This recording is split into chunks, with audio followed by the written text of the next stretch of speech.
అందరికీ నమస్తే మామ. సో ఒక్కసారి ఈ వీడియో చూసేయండి.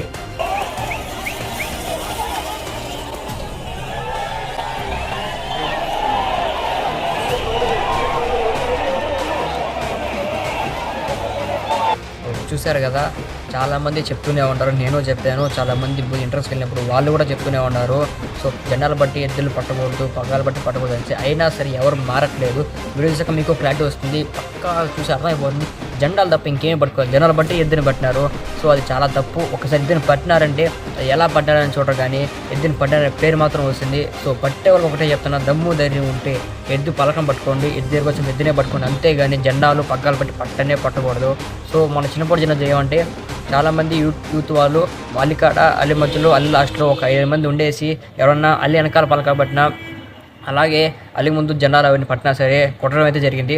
సో అదేవిధంగా ప్రతి ఒక్క ఊరు వాళ్ళు ఇప్పటి నుంచి ఏ పండుగ అయితే జరుగుతాయో ఆ ప్రతి ఒక్క ఊరు వాళ్ళు ఇదే విధంగా చేసే మాత్రం మార్పు అయితే వస్తుందని నేను అనుకుంటున్నాను. సో ఒకవేళ మీకు ఇలా అనిపిస్తే మాత్రం పక్కన వాళ్ళకి షేర్ చేయండి. ప్రతి ఒక్క ఊరు వాళ్ళకి నెక్స్ట్ ఏ పండుగ జరుగుతుందో ఆ ఊరు వాళ్ళకి షేర్ చేసి సో కొంచెం అవేర్నెస్ వచ్చేలా చేయండి. Thank you all. బాయ్.